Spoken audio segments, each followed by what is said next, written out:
Всем доброго времени суток, меня зовут Пахомова Елена Петровна, я соучредитель общественного фонда Кумбала и работаю нейропсихологом в нашем центре в городе Алматы. Сегодня я вам буду вещать из своего кабинета, где я занимаюсь с детьми и подростками с синдромом Дауна и провожу консультации для родителей. Сегодня я решила вернуться к теме подготовки ребенка к школе. Сейчас лето, я думаю, что это более актуально. Каждая мамочка хочет подготовить по максимуму своего ребенка к первому классу. Я хочу в этом помочь, обратить родителей на какие-то моменты, свое внимание. К теме о строении и функциях головного мозга мы вернемся с вами, наверное, уже осенью. Тема тоже очень интересная, поэтому все-таки хочу о ней вам рассказывать. Сегодня первый наш урок будет... Я вам буду давать тесты на выявление у ребенка ведущей его руки, преобладающей руки. Вообще, в принципе, вы знаете, ко мне часто приходят на консультацию дети 8-10 лет, которые делают таким образом, они берут карандаш или фломастер и начинают, допустим, работать правой рукой, перекладывают ее влево, начинают делать левой, опять перекладывают. В общем, этого, конечно, допускать нежелательно. Вообще у ребенка к годам 5-6 уже должен сформироваться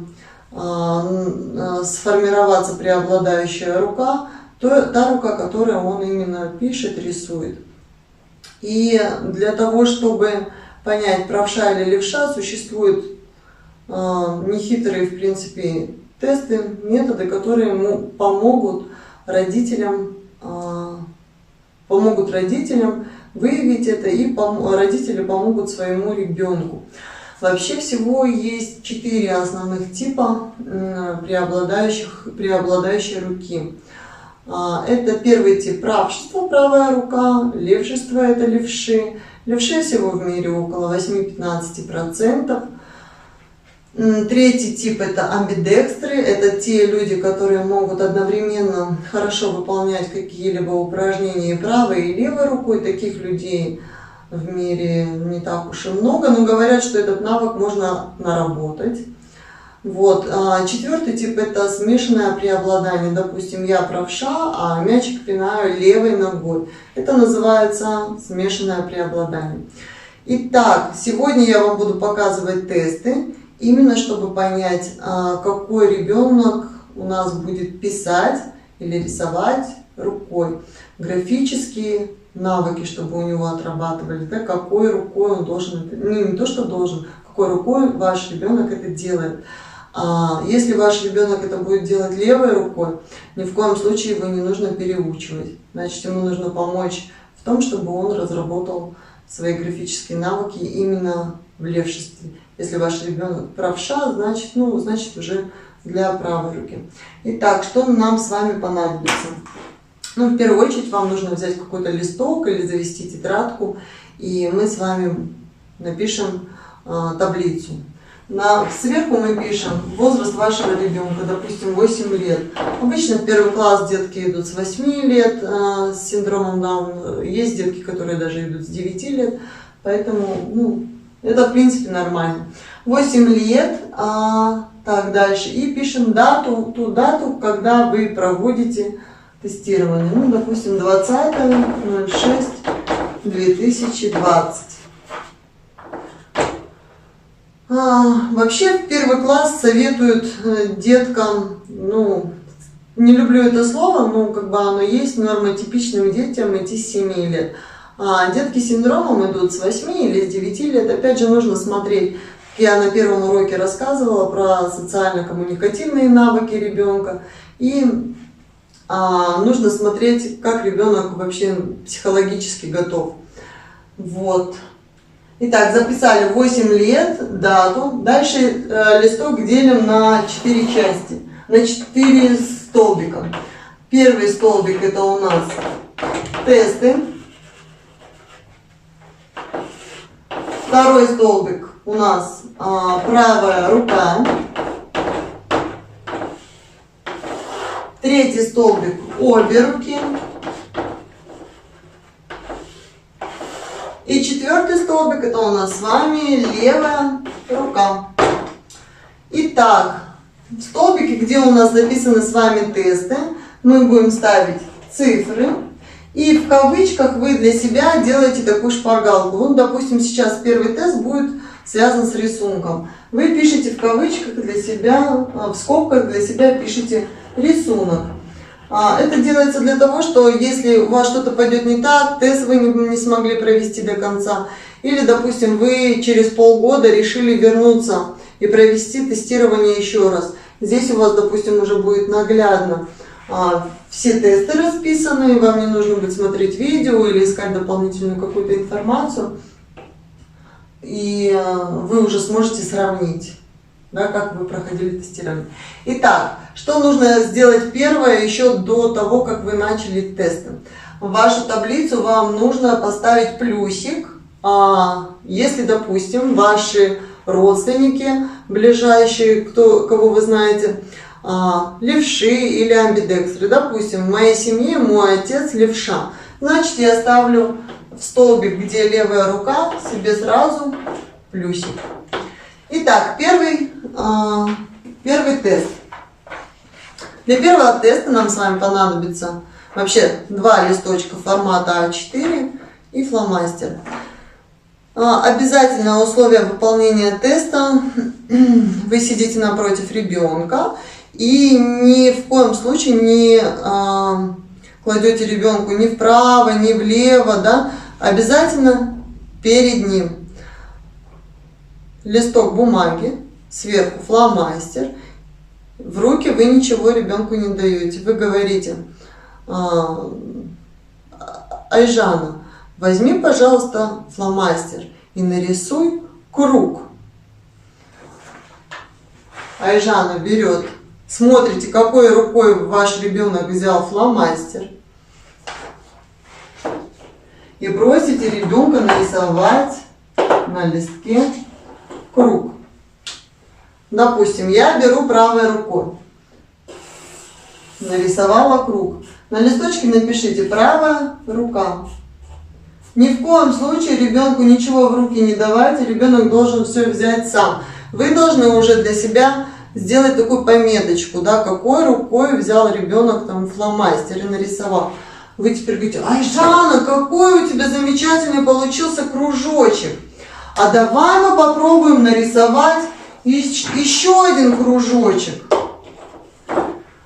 Вы убираете этот листочек себе под стол, даете ребенку фломастер в противоположную руку. Допустим, я рисовала правой рукой круг, теперь я буду рисовать левой рукой круг. Я рисую левой рукой круг.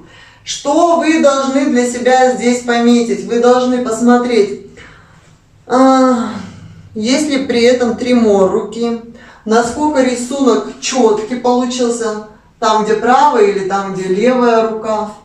Вот. Теперь вы даете ребенку листок и говорите: там, где он нарисовал правой рукой кружочек, он берет опять, допустим, правой рукой и говорите: давай нарисуем глазки, давай нарисуем личико. И ребенок рисует. К 8 годам, в принципе, уже детки могут нарисовать спокойно глазки, носик, ушки, волосы, допустим, да, нарисовали. А теперь тот рисунок, который он противоположной рукой рисовал, вы даете ему опять в ту руку и говорите: а давай теперь здесь попробуем нарисовать. И вот ребенок старается, рисует другой рукой. Опять обращаем внимание и сравниваем рисунки.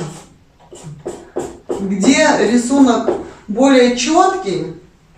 Вот в моем случае правой рукой я взяла фломастер, правой рукой мне было легче рисовать, и рисунок более четкий. Значит, я ставлю в таблицу, там, где правая рука, себе плюсик.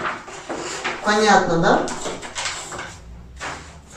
Следующий тест у нас с вами коробки, ну, спички. Дети очень любят спички, это такой запретный плод. Что вы даете, для чего вы ребенку даете спички? Опять кладете перед ребенком посередине. Смотрите на то, какой рукой ребенок берет спички и какой рукой он открывает коробок. К просите ребенка открыть. Просите, чтобы ребенок достал спички. Ребенок достает спички. Можно построить колодец из спичек. Вот смотрите, я вот сейчас хочу показать, да. Я взяла правой рукой коробок. Мне сказали открыть. Я его перекладываю в левую руку, открываю и вытаскиваю правой рукой спички. Понимаете, да? Я переложила в левую, а она у меня, получается, просто держит. А функции выполняю я правой рукой. Здесь тоже можно попросить ребенка достать спичку, если вы не боитесь зажечь спичку. Опять же, вот у меня правая рука, значит, я ставлю плюсик себе в правую руку. Вот. Второй тест спички. Да, коробок. Далее.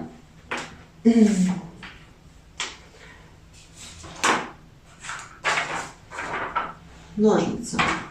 Заранее нарисуйте шаблон в виде квадратика. И опять же вы кладете перед ребенком посередине листок с бумагой, с готовым шаблоном, кладете ножницы и просите ребенка взять ножницы и вырезать квадрат. Смотрите, какой рукой ребенок берет ножницы, и смотрите, как ребенок вырезает. Вы знаете, часто бывает так, что ребенок держит ножницы, а крутит листок. Да, вот если я держу ножницы и кручу листок левой рукой, значит плюсик мне нужно поставить там, где у нас столбик с левой рукой. Если я просто держу левой рукой листок, а работаю правой рукой ножницами, значит я ставлю плюсик себе в правую руку. Так, ножницы. Далее.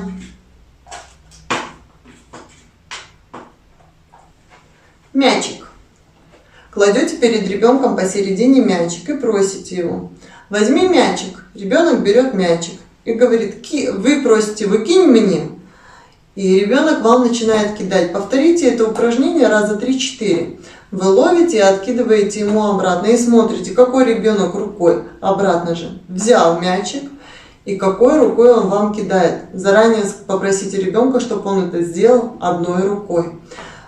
Если он будет баловаться, значит этот тест просто не засчитываете. Дальше.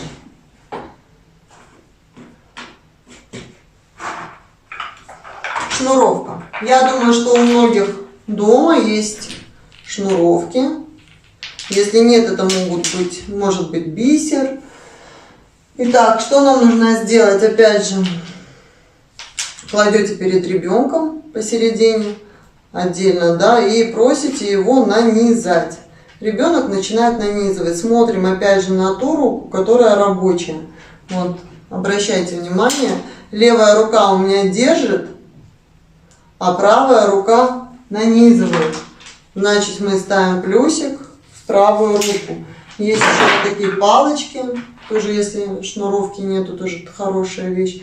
Тоже ребенок сюда, получается, нанизывает. И вы смотрите, какая это у нас с вами рука. В моем случае правая. Я ставлю, допустим, 4-й тест. Правая рука. Дальше.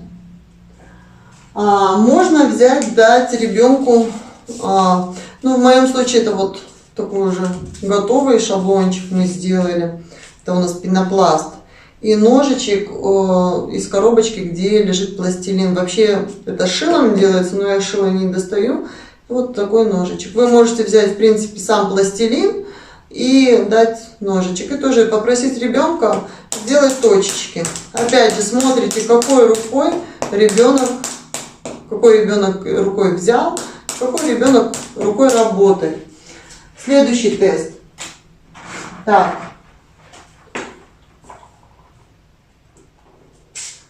Даете ребенку пузырьки.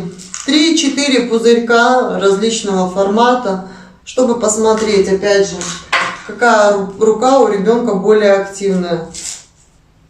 Кладете перед ребеночком бутылку, Смотрите опять, какой рукой он держит просто бутылку и какой рукой он работает. Да, правая рука. Здесь аналогично. Правая рука. Здесь еще вот такой замечательный тест. Сейчас покажу. Даете ему палочки, счетные палочки обычно. Ну, вообще, на самом деле, это может быть все. Это может быть и изюм, и какие-то игрушки маленькие, и бисер. Вот в моем случае сейчас палочки. Опять кладете перед ребенком на середину и палочки рядом, да, и просите ребенка, чтобы он палочки положил в баночку. И смотрите, какой рукой ребенок работает. Так. Закручиваем, откручиваем и кладем сюда палочки, бутылочку. Так, в моем случае, опять это тестирование показало, что у меня правая рука. Далее. Даете ребенку, вот можно вот такого вида уже сразу готовый шаблончик сделать. Это у нас просто крестики я нарисовала. И даете ребенку ластик. Опять. Кладете перед ним, кладете ластик. Опять смотрите, какой рукой ребенок берет ластик и начинает стирать крестики. Так, сделали, убрали. Далее. Счетные палочки, да, все те же. Опять просите ребенка открыть. Смотрите, просите ребенка достать. Смотрите, какой ребенок рукой работает, вытаскивает палочки. Здесь же можно поиграть с ребенком, тоже посмотреть как раз, какой рукой ребенок будет работать. Здесь всевозможные домики можно строить, елочки, в общем, из этих палочек. И обратно просите ребенка, чтобы он все сложил. Смотрите опять, какой рукой он больше работает. Следующий тест, это у нас шнуровка. Здесь нужно посмотреть, какой рукой будет развязывать ребенок узелки, да? Но честно сразу скажу, что не совсем он информативный этот тест. Может быть так, что ребенок, в основном дети начнут это делать двумя руками. Дети, да, до 7, до 8 лет многие это сделают двумя руками. Поэтому не совсем информативно, но хотела все-таки его показать, этот тест. Дальше. Следующий тест, это у нас колода карточек. Колода не должна быть слишком большой, чтобы ребенку было удобно их держать. И вы опять же кладете посерединке, ребенок берет карточки, вы его просите разложить на столе. Смотрите, в какой руке он держит карточки, а какой рукой он раскладывает карточки на столе. Опять же, да, в моем случае правая рука рабочая. Так, следующий тест, это у нас с вами. Вот у меня есть такие замечательные палочки, цветные палочки Кьюзинера. И опять же ребенку даете форматик вот рисунка какого-то. И просите ребенка наложение палочек у нас сделать, да? На рисунок. Ребенок должен поработать, опять посмотреть, какой рукой ребенок будет накладывать палочки на рисунок. Опять же, ничего ему в руки не даете, все перед ним. И не забывайте отмечать там обе руки, или правая, или левая рука. Следующий тест — это мозаика. Думаю, что дома тоже у многих есть. Опять даете ребенку мозаику и просите его собрать ее. И смотрите, какой ребенок рукой работает. Правая рука, левая или обе. Следующий тест — это у нас с вами звонок. Ребенок, смотрим, какой ребенок взял рукой звоночек и позвонил. Опять же делаем для себя пометочку. Итак, еще есть у меня в центре вот такой замечательный балансир, тоже очень хорошая вещь. Если у кого-то есть, пожалуйста, пользуйтесь, тоже можете вот на тесте сделать. Ребенку ставится слоник, и ребенок должен усердно, терпеливо доставать палочки И вот так вот их класть на слона. Вот. Тоже очень хороший тестик и вообще хорошее упражнение. Итак, дальше. После того, как вы все сделали эти тесты, кстати, вы можете еще в быту посмотреть, какой ребенок будет рукой переливать у вас водичку, какой рукой ребенок будет чистить у вас обувь, какой рукой ребенок у вас будет расчесываться, там, зубки чистит. Очень тоже хорошая вещь такая, у кого есть дома пипеточки, дать пипеточку с водичкой в стаканчике, можно даже водичку покрасить каким-то цветом, и чтобы ребенку было интересно. И пипеточкой, чтобы ребенок переливал водичку. В общем, когда все ваши плюсики соберутся в табличке, и более... вот забыла вам рассказать, думаю, что-то я же вам не рассказала. Кубики обязательно. У всех дома есть кубики. Дается ребенку кубики, штучек 5. И вы просите ребенка построить башню. Опять же смотрите, какой рукой, какая рука у ребенка активная. Да? Вот построили башню, давай ее сломаем. Раз, два, три, сломали. И раза 3-4 повторите это упражнение обязательно. Проверьте все-таки, какой рукой, какая рука у него будет более активная. Итак, после того, когда вы все это сделали, у вас где-то здесь тестов 15, наверное, 14 выйдет. После этого всего вы смотрите, да, 70-60%, если у вас плюсов в правой руке, значит ребенок все-таки правша.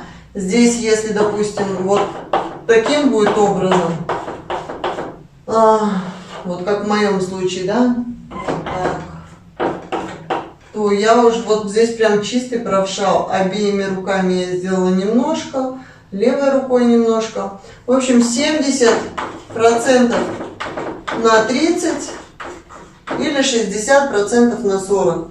И вы уже здесь поймете, правша ваш ребенок или левша. Если левша, ни в коем случае не переучивайте ребенка. Вот, надеюсь, вам была полезна эта информация. Если у вас будут какие-то запросы по каким-то темам, интересующие вас, пишите. Очень приятно было провести с вами опять урок. До встречи!